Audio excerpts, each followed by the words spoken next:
Indeed, this is your election headquarters, and the Electoral Commission says there are minors and foreigners among the 16.9 million persons it has so far registered to vote on December 7. Chairperson of the EC, Jean Mensah, however, assures such persons will be removed before the elections. The EC last week announced it is on course to deliver a credible election with a register comprising only Ghanaians. The Commission has this morning been given an update on the process so far. Jean Mensah is chairperson. At the end of this exercise, 762,944 18-year-olds had registered as voters. This figure represents 4.5% of the total register. To go a little further, 612,104 19-year-olds also registered as voters. In a nutshell, the total number of 18 and 19-year-olds who had registered at the end of the exercise add up to 1,375,048 persons. This figure represents 8.1% of the total register. I'll now turn my attention to the type and statistics of documents presented by applicants at the registration center. Out of the over 16 million persons who registered at the end of the exercise, 60.09% of citizens used the Ghana card. 37.99% registered through the guarantor system, and 1.92% registered with their passports. The region with the highest number of persons who use the Ghana card is the Oti region, where 79.1% of the registered population presented the Ghana card. They were followed by the Eastern region, where 78.5% of applicants presented the Ghana card. The Western North region came third, with 76.9% of the registered population presenting Ghana cards. Regarding the use of the guarantor system, the Bodo East region recorded the highest use of the guarantor system, with 58.5% registering through guarantors. They are followed by the Bono region and the Ahafo region. In both regions, 57.7% of the registered population used the guarantor system. We will now turn our attention to the number of persons who registered without fingerprints. A number of applicants who presented themselves for registration had lost their fingerprints. This made it impossible for the scanners to capture their fingerprints. This was, however, not unexpected, and these applicants will be verified on election day using our facial recognition feature. At the end of the registration exercise, the number of persons who were registered without fingerprints amounted to 61,995. This represents 0.37% of the total number of persons registered. The Upper East region had the highest number of this class of applicants. A total of 9,244 applicants were found to have traumatic fingers. The region with the lowest number of traumatic cases was the Ahafo region, which had 813 persons with traumatic fingers. It is important to explain that the nature of one's occupation often accounts for this phenomenon. Now to the challenge cases. One of the mechanisms set out in law for cleaning the register and ridding it of ineligible persons is the challenge system. The challenge system contributes to ensuring and guaranteeing the credibility of the register. It enables a qualified registered voter to challenge the registration of an applicant on the grounds that the applicant does not satisfy the laid down requirement, namely that the applicant is not a Ghanaian, or that he or she is not 18 years of age, or that the applicant is not of sound mind. At the end of the exercise, the number of challenge cases amounted to 37,762 cases. This represents 0.20% of the total register. The regional breakdown will be made available online and after my presentation. From the data, one can observe that the Oti region had the highest number of challenge cases per population, with 0.51% of the registrations being challenged. This is followed by the Ahafo region, where 0.38% of registrations were challenged. And then the Volta region, with 0.37% of registrations being challenged. It is evident that most of the challenge cases were from border regions, with the exception of Ahafo. And it gives reason to assume that the challenge cases relate to citizenship issues emanating from the infiltration of foreigners. At a later date, we will shed more light on our findings. Still on elections and registration, the National Democratic Congress NDC says provisional figures from the just-ended voter registration exercise show a reduction of 57,000 voters in Ashanti region as compared to the figures in the old register. The party, however, says the decrease on the voter roll enhances their chances of increasing their fortunes in the upcoming elections. The region has proven loyal to the NPP, with accruing over 76% of votes for the NPP in 2016. Regional Secretary of the NDC, Kwame Zu, says a careful study of the figures shows most constituencies with a huge voter turnout have reduced significantly. He spoke to Love FM's Nana Aljima on the sidelines of an event to honor party agents in the Asawase constituency. If you study the Kumasi Metro, all the constituency in the Kumasi Metro, mostly the Swame constituency, the Ofori-Krom constituency, and the Asokwa constituency, they have lost a pool figure of over 60,000. So if Asawase constituency, 2016, they had 103,000, and they have dropped to 101,000. That is just a shortfall of 2,000. As compared to these constituencies that have lost a pooled figure of over 60,000 in Kumasi. Previously, if you are rating the 11 constituencies in Kumasi, Asawase came fifth in terms of voter population. Today, Asawase is coming second. Asawase is coming second only after Kwabri East. So I am surprised to hear people peddling figures about for which they have decided to celebrate. There is nothing to celebrate about. The reality still insists that figures in non-strongholds of the NPP have dropped considerably, and figures in non-strongholds of the NDC has appreciated significantly. But in the ensuing days, we'll do a comprehensive analysis and publish for everybody who understands the dynamics to study accordingly. Now, Member of Parliament Alhaji Muntaka Mubarak has rated the exercise as successful despite pockets of violence recorded in some areas, including his constituency. He says the exercise has deepened the divide amongst the people there. You know me and I know you.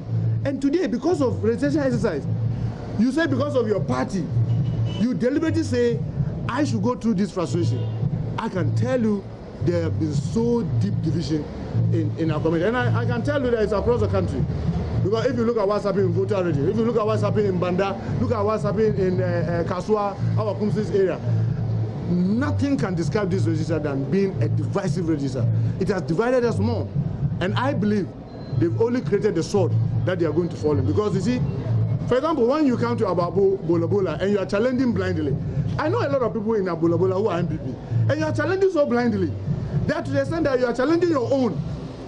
And many of them are honorable. I'm assuring you, I've never voted for you. But because of what they did, now you've assisted me to get my card. I will teach them a lesson. What can be more divisive than this? So this register, believe me, for a constituency like ours, for almost 1,200 people to go through tribunal, clearly, what else can be more divisive than this process? It's been very divisive. It's been very, very, very intimidating. To education now, and Sector Minister Dr. Matthew Opoku Prempeh says this administration has delivered on its promise to transform Ghana's education sector. In a statement to Parliament, he said so far the free SHS program has been successful, adding that unlike the previous administration, he says failed to pay for its progressive free education program before they exited the government, President Akufo-Addo has paid for free SHS. When we got into government, Mr. Speaker, we made an immediate and remarkable stride in education by rolling out our flagship free SHS program in September 2017, 9 months into the year of office.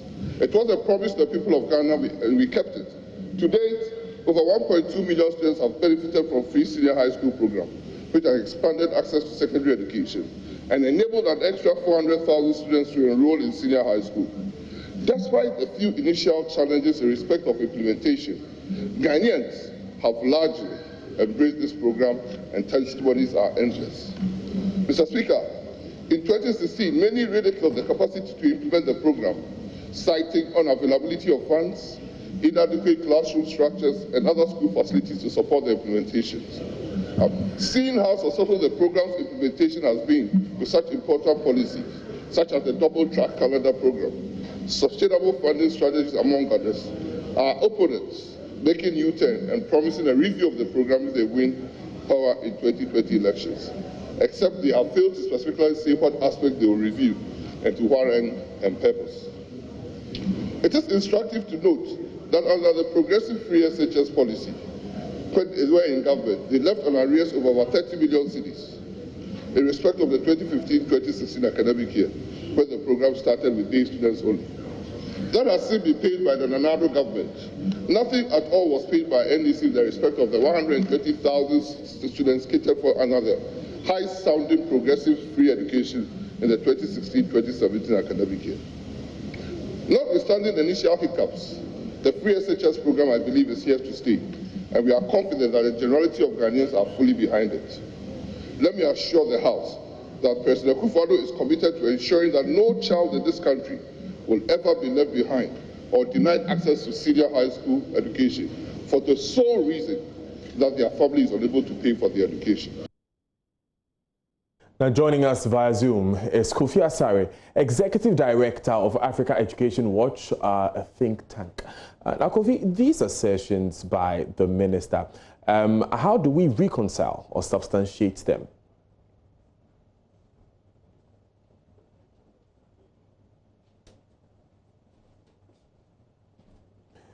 Kofi, pardon me, you'd have to unmute your microphone. We can't hear you on this end. Yeah, good afternoon to your audience. It is common knowledge that the free senior high school policy has led to an increase in enrollment. It is common knowledge that it has increased transition from junior high school to senior high school from about 65% to 90%. Presently, only 10% of junior high school 3 students are not able to transit. And I'm sure it's probably because of the grade 8 cut-off for maths and English, and then limited vacancies, which may be resolved due to the ongoing expansion works in academic schools. And so, on the score of access, yes, admittedly, the free senior high school has made tremendous gains and has ensured that children who ordinarily would not have been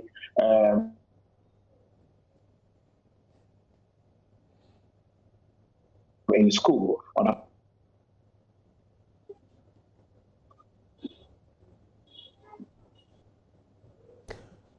Right, Mr. Asare, can you hear me? Yes, I can hear you. Great. You mentioned access, that there has been an improvement there, but I remember clearly that when free SHS was being launched, it was launched on 3 main pillars: access, quality, and equity. How has government fared in terms of quality and equity? Well, on the equitable scale, and I will do the equitability on 3 fronts. On the front of gender, on the front of rural children, and also on the front of disabled children. Gender-wise, free senior high school has increased the number of girls in school. The gender parity ratio is almost 1:1. It's about 1:0.96. And so there is almost gender parity at the senior high school level, which is significant to note. Apart from that, if you look at the focus of the program, it focuses mainly on ensuring that in schools in rural areas where there are limited vacancies, there are ongoing expansion works to ensure that those students placed there, or students who live in those vicinities, are able to access education. Majority of the students who enrolled out of the 300,000 new enrollments recorded under the free senior school policy in 3 years, majority of them are children from, obviously, from poor backgrounds who would have struggled to enter the system if there were cost barriers, if there were cost requirements. And also, majority of them are also people who were scoring between aggregate 36 and aggregate 55. Previously, the cutoff point was 36, and even 36 would have struggled to get a school placement. And so, to the extent that low academic performance, majority of whom are normally found in rural areas where the quality of education at the basic level is poor, are benefiting now is good. Now, one of the issues we have with the inclusion is in the area of the re-entry. The GES has a re-entry policy for pregnant girls. It allows girls who become pregnant when in secondary school to be able to return to school and continue their education after childbirth. But the free senior school has a unique serial number or student number which is given to a student valid for 3 years. And so after the 3 years, you lose out, you don't get any free senior school again. You can't repeat. If you are repeated, you are going to pay. So if a girl gets pregnant in Form 3 and goes to deliver, by the time she returns, she cannot come and start school from Form 3. She cannot come to school again because the 3-year code would have expired. And so it is making the re-entry policy for pregnant girls difficult to implement. And that affects equity generally. What about quality? Has quality improved? I remember, for instance, that Dr. Matthew Prempeh mentioned that for supply of textbooks, this government has done so well compared to the previous government, which did not print any textbooks when it was in power. What do you make of this claim? Well, I am aware that as of 2015, the student textbook ratio was more than 1:3. I mean, I'm aware that as of 2016, we had a student textbook ratio of about 1:3. It means that each student had at least the core textbooks. And so I'm not aware. Printing textbooks is different from having access to textbooks. Probably they were not printing textbooks in some years because there were adequate number of textbooks. But giving textbooks to students is not an indicator of quality. It is an ingredient, it's an input. The issue we've had in our education sector is that we've thrown in a lot of money inputs without getting the necessary output. And so I don't want to focus on quality by discussing inputs. I want to focus on quality by discussing outcomes and learning outcomes. And so we have a situation where currently the nature and the school environment itself poses a big problem because of the double tax system. The double tax system has already compressed 3-year program, which is now 2.5 years, into a system where students go to school for only 164 days or so in a year. But on that point, Mr. Asari, instruction time has increased, hasn't it? Because it has increased on paper. It has increased on paper. So we made a point that the instruction time has efficiently increased on paper in the sense that we have interventions which allows teachers to teach on weekends, do extra classes on weekends to atone for the lost time. But that is not part of it is an intervention. Intervention is something that is not regular. It's an intervening policy program. Apart from that, we have raised the issue about the arrangement of lessons. In most schools, like Accra High, lessons start as early as 7 o'clock.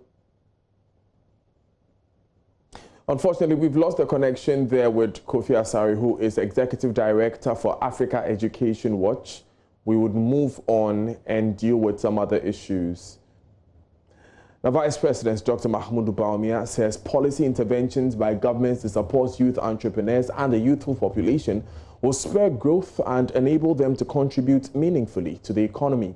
Marking International Youth Day in Accra, the Vice President noted despite the impact of coronavirus, Ghana remains resolute in surmounting the odds. And I'm bringing you greetings from His Excellency the President. The youth are the future of this country. And I think that we have been hit very hard by the coronavirus pandemic that we are dealing with. And its implications are very far and wide.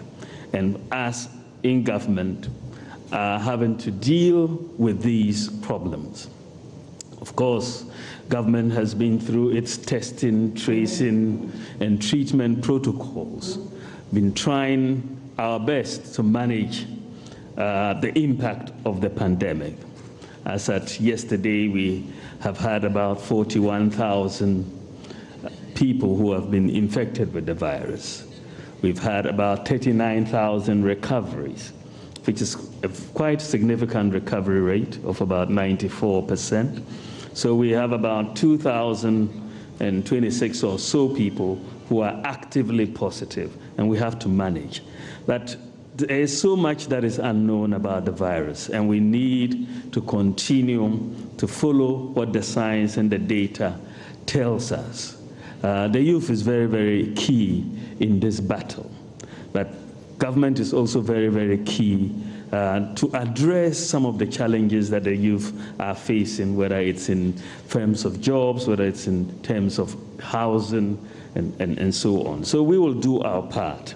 But I just want to take this occasion to congratulate the youth of this country on International Youth Day, and to say that the future belongs to you, and we'll work with you hand in hand to make sure the future is a bright future for all of Ghana. Now, the Ghana Statistical Service only recently announced an estimated 500,000 workers have lost their jobs as a result of the COVID-19 pandemic. There are, however, a lot more who have lost their livelihoods but have not been captured in the GSS estimates. A 40-year-old widow with 2 children belongs to that category. She tells JoyNews she used to fetch water for construction workers in the capital. She says the workers have now shut her out because of the pandemic. JoyNews' Annabella Ohenijan has been to their home at Ablekuma here in Accra. Here's a report read to you. Nightfall is the best time for Theophilus Akoto to study. He's a final year student readying himself for this year's BEC. But Theo has many hurdles to leap. Tonight, like many other nights, Theophilus and his brother would be going to bed with no food as he flips through his books. His legs are swallowed deep in the bucket of water. I asked him why. In school, my teacher once told me that when he was young, you normally do this to learn. If you're hungry, I would say sometimes you're hungry, it forces you to sleep. So if I'm hungry, then I don't want to sleep. I just take the bowl of water and place my leg inside and take some water beside me and start drinking. He lives in an uncompleted building at Agape Town in Ablekuma, one of Accra's sprawling suburbs, with his family. He falls asleep because of anger by 7:30 or 6 o'clock, and he's asleep. So I want him to learn, so I take him through these measures and so we learn together. His mother, Mami Efua Taylor, a 40-year-old widow, has been without work for the last 8 years. Before COVID-19, she was fetching water for building construction sites.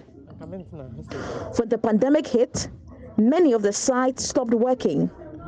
She was left hanging. My mother is dead. My father is dead. My husband too is dead. Taking care of the children is tough. If I had my way, I could go to bed with no food. But I worry about the children, their school and upbringing. As if all these are not enough, Mami has to deal with hernia condition that her son has lived with for 13 years now. Peninsula problem. It's a hernia problem. My son has hernia. I think about it every day. I have blood pressure and I worry a lot. Sometimes I am tempted to poison myself and poison the kids too. I want to go forward. So I take my education serious by doing this procedure so I'll not fall asleep and learn frequently. So in the near future I'll pass my BEC and go to the next stage. As a civil engineer, I see my strength in it. I'm good in maths and science. Theophilus and his mother are not sure what tomorrow holds or where help will come from. And as his exam is only a month away, he and his family continue to live in fear and uncertainty.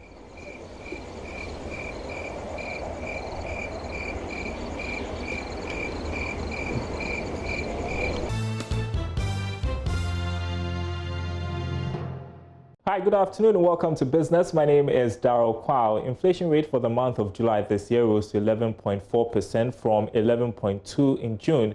Government statistician Professor Samuel Kobnenim explained at a press conference today that increase in food prices continues to be a major driver. Greater Accra region recorded the highest inflation rate, followed by the Ashanti region and Western region. We'll bring you more on that story on the marketplace. Parliament would today consider Cocoa Board's request for approval of $1.3 billion syndicated loan facility. This is after the Finance Committee deliberated on the request and pushed it to the House for the necessary considerations. The funds are expected to help Cocoa Board purchase cocoa beans for the next crop season.